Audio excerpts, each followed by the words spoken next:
दोस्तों, स्वागत है आपका हमारे चैनल जो विद व्यू पर। आज हम पढ़ाएंगे आपको हिंदी वर्णमाला का बहुत ही इम्पोर्टेंट टॉपिक स्वर का वर्गीकरण। तो आइए देखते हैं हिंदी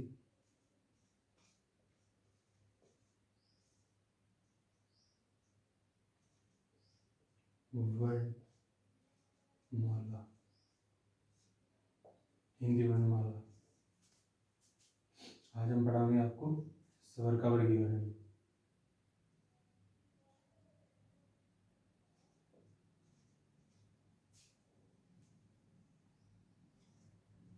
स्वर का वर्गीकरण। स्वर का वर्गीकरण। तो स्वर का वर्गीकरण कितने आधार को? 4 आधार पर। एक, मात्रा के आधार पर। मात्रा के आधार पर। दूसरा,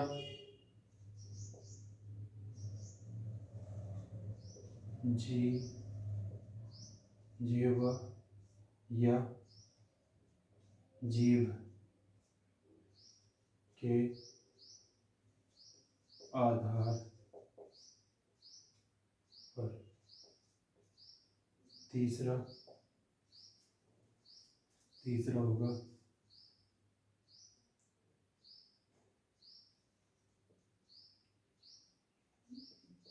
जातीय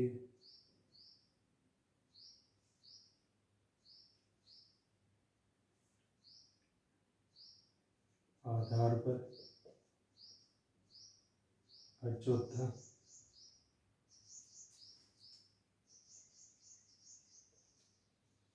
मुख खुलने के आधार पर। तो आज हम करेंगे स्वर का वर्गीकरण, जो 4 आधार में बांटा गया है। मात्रा के आधार पर, जीव के आधार पर, जाति आधार पर, मुख खुलने के आधार पर। या ऐसा भी कह सकते, मुख खुलने की स्थिति के आधार पर, जीव की स्थिति के आधार पर, या मात्रा के आधार पर। तो मात्रा के आधार पर कितने प्रकार का होता है? देखो, मात्रा के आधार पर भी तीन प्रकार का वर्गीकरण किया जाता है। पहला, ह्रस्व स्वर। इसका ये अन्य नाम है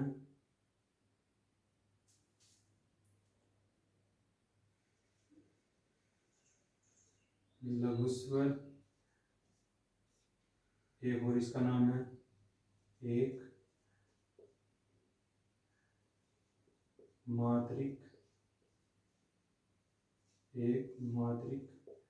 स्वर। तो इसके 3 नाम हैं, ह्रस्व स्वर, लघु स्वर, एक मात्रिक स्वर। दूसरा, दीर्घ स्वर या बड़ा स्वर, बड़े स्वर। इसका है द्यू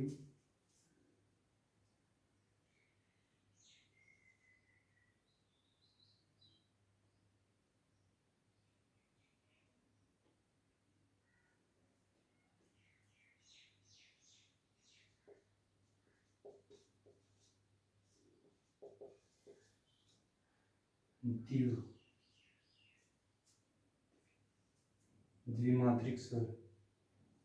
और चौथा, तीसरा, पहला, दूसरा, तीसरा, प्लूत स्वर। ठीक है। तो मात्रा के आधार पर कितने हुए हैं? 1 प्रकार, 2 प्रकार, 3 प्रकार के। तो मात्रा के आधार पर 3 प्रकार के हों। पहले तो आप स्वर लिख लो कहीं, देखो कौन कौन से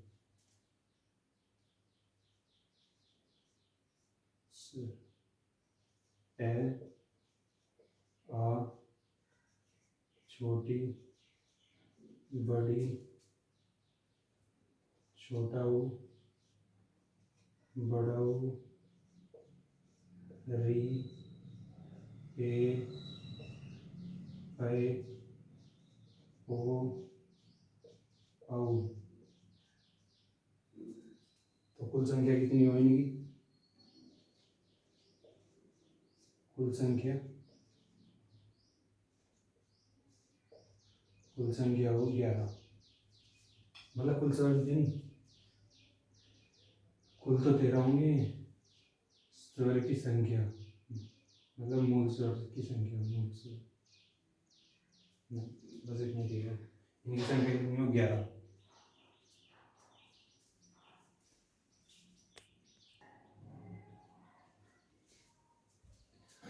तो हर्ष स्वर किन्हें कहते हैं? लघु स्वर या एकमात्रिक स्वर वे स्वर जिनके उच्चारण में कम समय लगता है। तो इसकी परिभाषा होगी, परिभाषा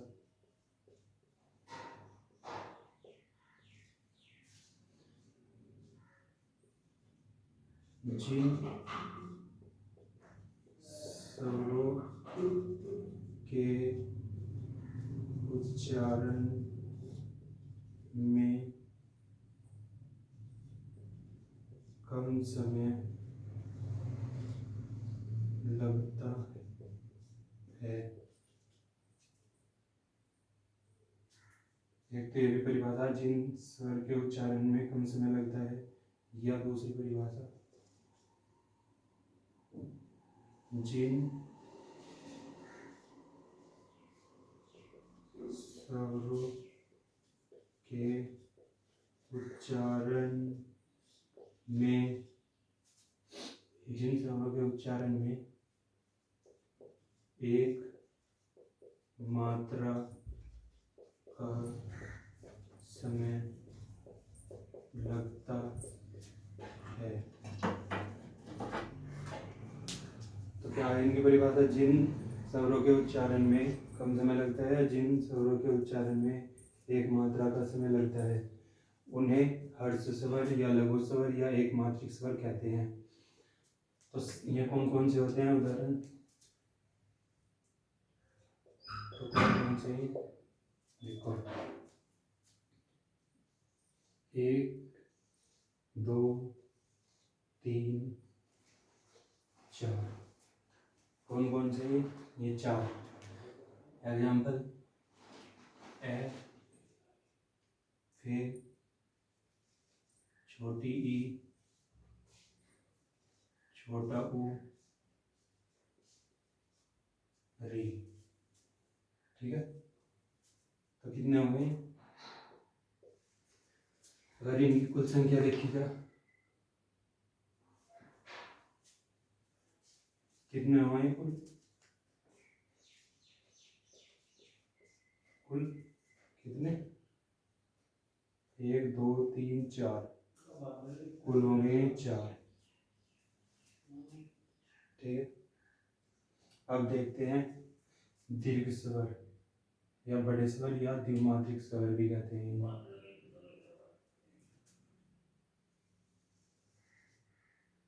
तो इसकी परिभाषा होगी, किचड़ बिचड़ हो जाएगा। आप स्क्रीनशॉट ले सकते हैं, इसे मिटाते हैं और दीर्घ स्वर करते हैं।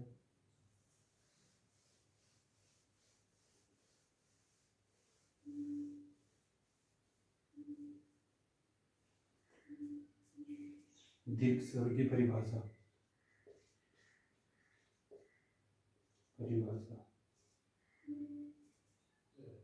क्या है इसकी परिभाषा? जिन स्वरों के उच्चारण में, जिन स्वरों के उच्चारण में द्विमात्रा द्विमात्रा द्विमात्रा के समान या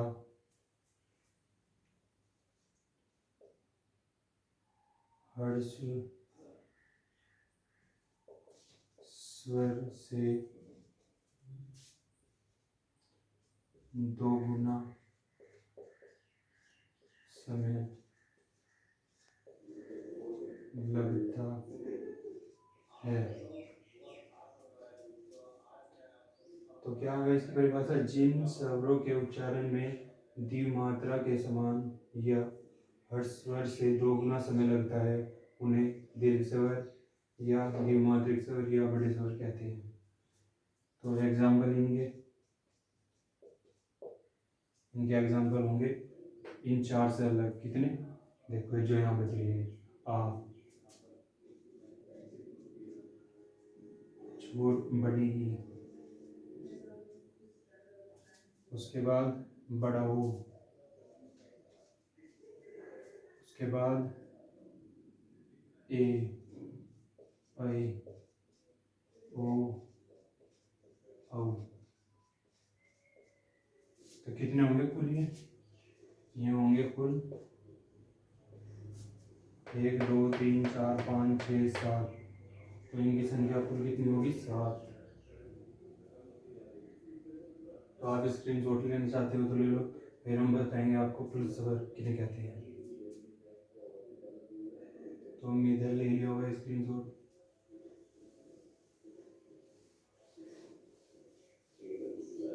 अब हम करेंगे प्लुत स्वर। तो प्लुत स्वर की परिभाषा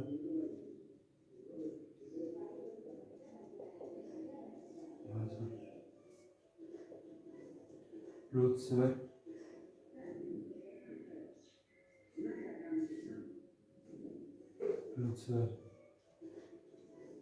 जिन के उच्चारण में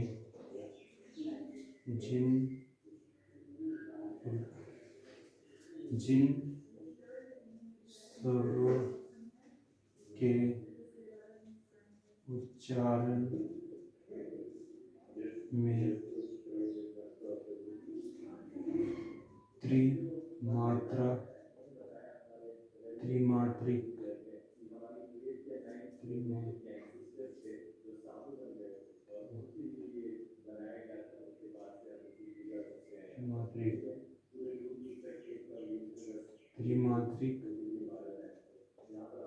जितना समय या त्रिमात्रिक जितना समय या 3 गुना समय या दीर्घ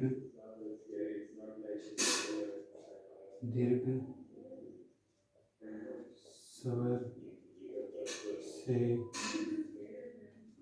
कुछ अधिक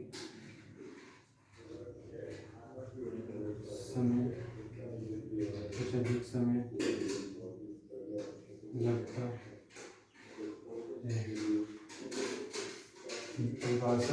परिभाषा है जिन स्वरों के उच्चारण में त्रिमात्रिक जितना समय या दीर्घ स्वर से कुछ अधिक समय लगता है उन्हें प्लुत स्वर कहते हैं।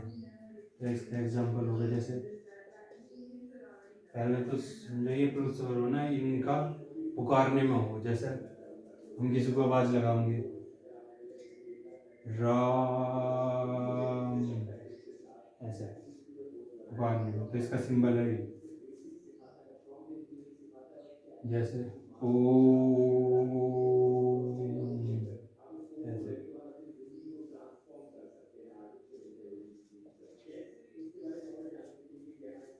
ठीक, ऐसे यानी कैसे कहा कि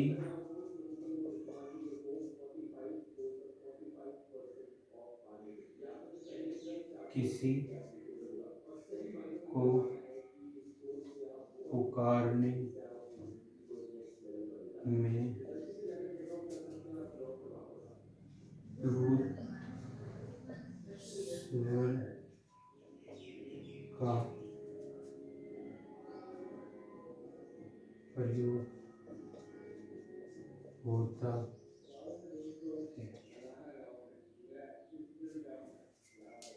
किसी को पुकारने में प्लुत स्वर का प्रयोग होता है। तो जैसे हम किसी को आवाज लगाएंगे राम सीता, तो ऐसे किसी को पुकारने में प्लुत स्वर का प्रयोग होता है। अब हम देखेंगे जीव के आधार पर।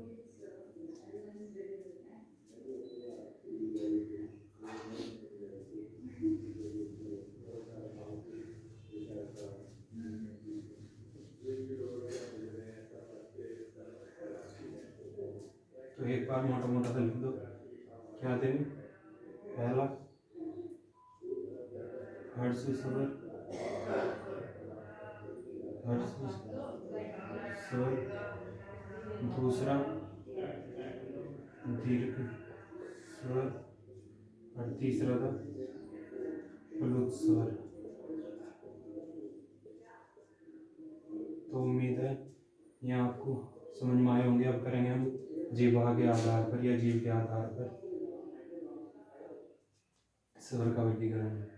तो जीव के आधार पर कितने प्रकार थे? वो 3। कितने प्रकार थे जीव के आधार पर? इनका वर्गीकरण हो 3। पहला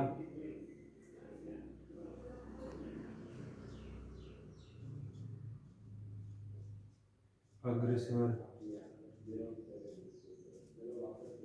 दूसरा मध्य स्वर, तीसरा पश्च स्वर। यानी जब लिखा हुआ है ना जीव के आधार पर, यानी जीव के ही अगले,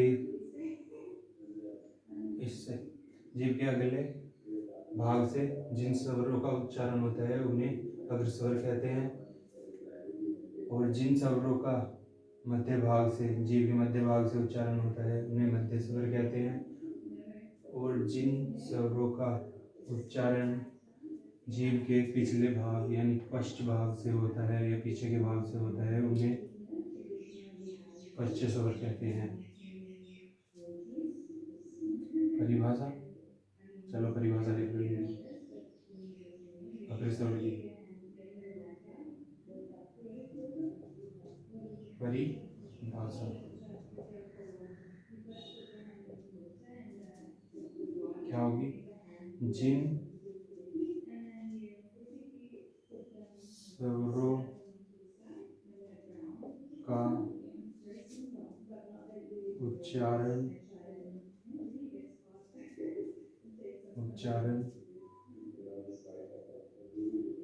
जीवा या जीव के अगले यानी कि अग्र भाग से होता है। जिन स्वरों का उच्चारण जीवा के अगले या अग्र भाग से होता है उन्हें अग्रस्वर कहते हैं। अब कौन कौन से अग्रस्वर और कितने, तो देखो अग्रस्वर में होंगे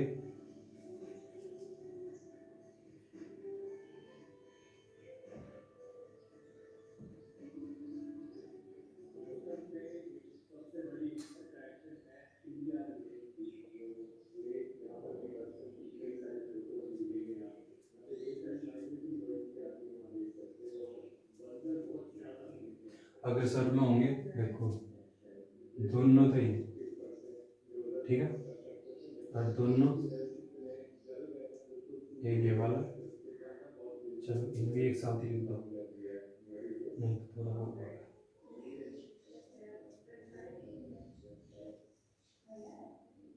ठीक है। 2 ई और 2 ए, लिख लो। कौन कौन से? ई, बड़ी ई, ए, ऐ, ये 4 हो गए। इनकी कुल कुल का देखें, कुल संख्या कितनी इनकी? 4। अगर इन्हें याद करने की ट्रिक कैसी होगी देखो। याद करने की ट्रिक आप ये सोचो कि अगर सबर है ना, यानी कि जैसे ऐसा बनाओ इन्हें, ऐसा बड़ा ही, ठीक है, कल्पना करो ऐसी कि ये ऐसा है, नीचे तक घुमा। अब देखो अगर ये यहाँ पृथ्वी पर रखा, पृथ्वी पे या कहीं रखा, तो कहाँ को गिरेगा? इधर को गिरेगा ना, इधर को आगे को ये ऐसे गिर जाएगा। तो यानी कि दोनों ही, छोटी और बड़ी, ये क्या है? छोटी और बड़ी, ये क्या है? ये है अग्रस्वर दोनों। अभी ये याद कैसे करेंगे देखो, इन्हें भी ऐसे ही लगो, इसे ही गोटा।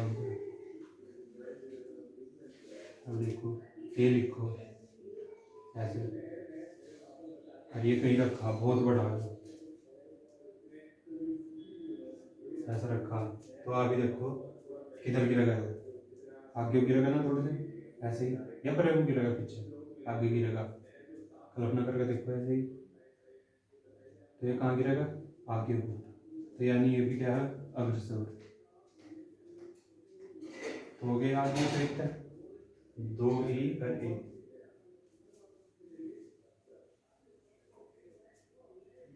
अब हम करेंगे जाति आधार पर।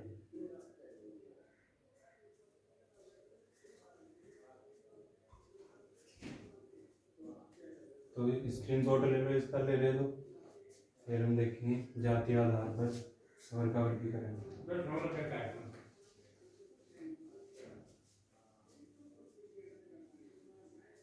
तो इन्हें भी एक बार ऐसे लिख दो जैसे हम लिखे हुए। कितने थे? कितने आधार पर बांटा था जीव के?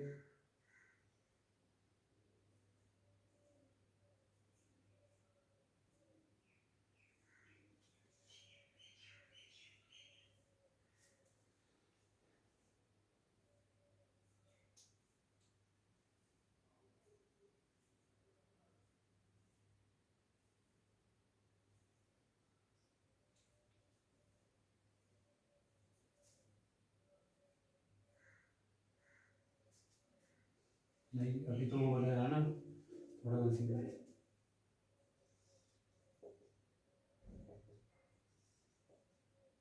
अग्रस्वर बताया अभी, अग्रस्वर। अब बताओगे मध्य स्वर। मध्य स्वर है पश्च स्वर।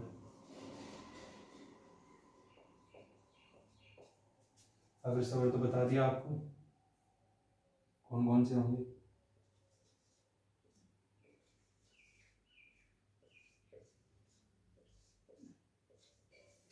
ठीक नहीं होंगे।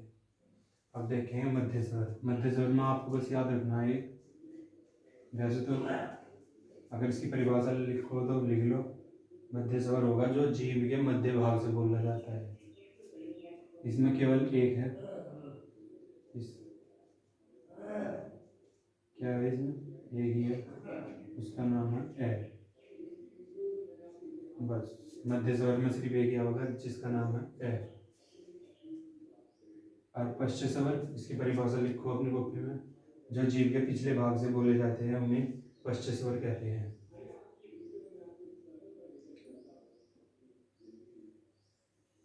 और कौन कौन से इनके एग्जाम्पल होंगे पश्च स्वर? देखो ई, दोनों ई अग्रस्वर में आ गई, दोनों ए अग्रस्वर में आ गई, मध्य में ए आ गया। पश्च स्वर में कौन से बैठ रही है? देखो ये भी चला गया, ये दोनों चले गए। अब पश्च स्वर में कौन से बैठ रहे? आ आगे बार ऊ, बड़ा ऊ, री, ओ, औ।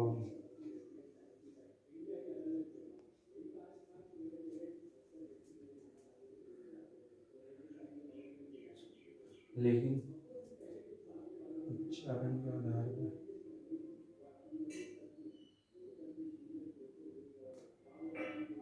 देखो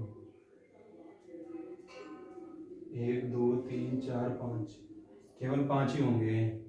री का जो री है ना,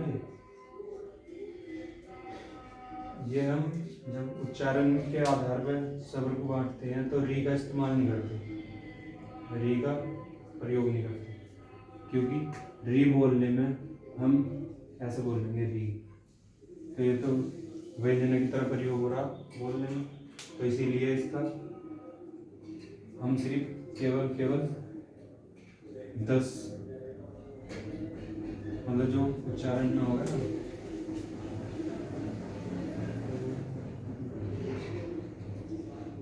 उच्चारण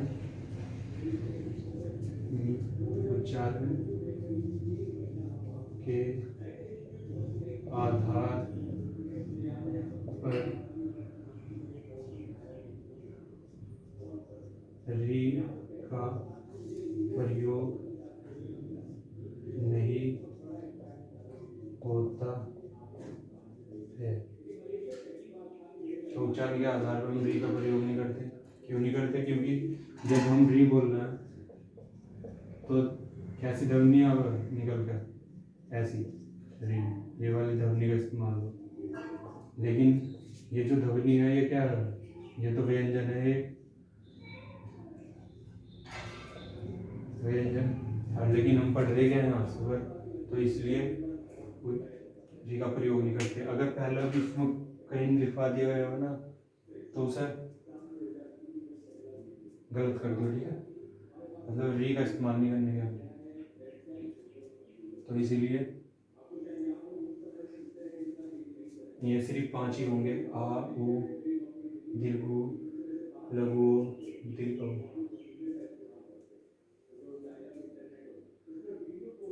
अब हम करेंगे जातीय आधार पर।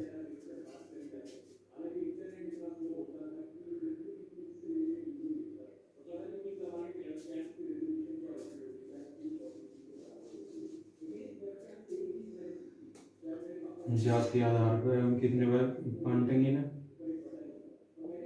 2 आधार पर। एक का नाम होगा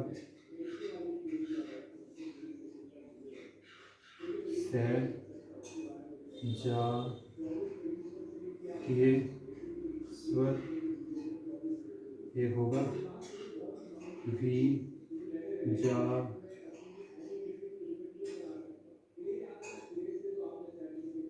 विजातीय स्वर।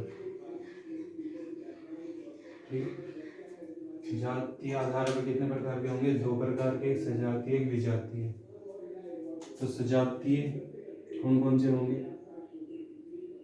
जैसा आपने देखा होगा आ लिखा होगा, तो आ किस किस से मिलकर बना हुआ? ए प्लस ए। ऐसे ही दीर्घ ई, दीर्घ ई किससे मिलकर बनाया? लघु ई। ऐसे ही और कौन से थे? आ ई। बड़ा ऊ, बड़ा ऊ किससे मिलकर बना हुआ? छोटा ऊ प्लस छोटा ऊ। देखो इन्हें सजातीय क्यों कहा जाए? क्योंकि स मतलब समान, जात, जातीय मतलब जाति, यानी जिनकी जाति समान हो। अब देखो यो ए और ए दोनों एक जैसे तो मिलकर बना हुआ ना, यानी समान समान स्वरों तो मिलकर बना हुआ है आ। ऐसे ही ई दोनों समान स्वरों तो मिलकर बना हुआ लघु ई से। दीर्घ कैसे मिलकर बना हुआ? लघु प्लस लघु से मिलकर बना हुआ, तो इनकी जाति समान होगी ना। विजातीय देख लो, जिनकी जाति वी मतलब अलग हो, यानी विपरीत हो, विपरीत जाति वाले। तो ये कौन से होंगे? जैसे ये देखा होगा आपने, और ये देखा होगा, वो देखा होगा, और देखा होगा। ये किससे मिलकर बना हुआ? ये मिलकर बना हुआ ए प्लस ई तक, ठीक है। जो किससे मिलकर बना हुआ? ए प्लस छोटे वाले तक, ये बड़े वाला ना, ये छोटे वाले से मिलकर बना हुआ है, ऐसे वाला। वो किससे मिलकर बना हुआ? ए प्लस ओ। वो किससे मिलकर बना हुआ? ए प्लस औ। देखो ये जो छोटे वाले बड़े वाले, छोटे वाले बड़े वाले, तो जो छोटे वाला वो तो ए और ई से मिलकर बना हुआ, बड़े वाला ए और छोटे वाले से मिलकर बना हुआ, ओ ए प्लस ओ से मिलकर बना हुआ, ओ ए प्लस छोटे वाले से मिलकर बना हुआ। अब ये अगर थोड़ा सा याद करना कि इसके साथ ए तो देखो सब में ही, लेकिन अगर ये लिखेंगे, देखो या तो ई जुड़ रहा होगा या ओ जुड़ रहा होगा, ये छोटे वाले बनाने में, क्योंकि बड़े वाले में तो बड़े वाला बनाना है तो छोटे वाला जुड़ रहा है उसका, ठीक है। ये वाला जुड़ रहा, बड़े वाला बनाना है उसके जैसे ही छोटे वाला जुड़ रहा, उसके जैसे ही छोटे वाला, ठीक है। लेकिन अगर छोटे वाले को याद रखना कि छोटे वाले के साथ ई जुड़ रहा, ओ जुड़ रहा, कौन सा जुड़ रहा, तो देखो इसे देखो, ये ऐसी लाइन से ई में मिलेगी ना, ये देखो ई में, ओ में तो नहीं मिलेगी, वो क्या करते थे ऐसी। तो जो ए है इसकी आकृति कुछ कुछ किसके जैसी, ये देखो यहाँ का हिस्सा देखो, यहाँ यो है ना, पता चल गया ये तो मिलकर बना हुआ है। अगर ऐसे भी नहीं याद रहे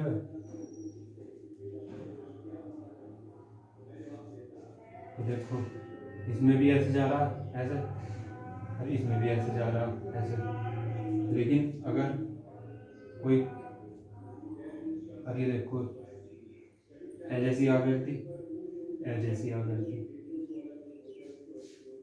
बस।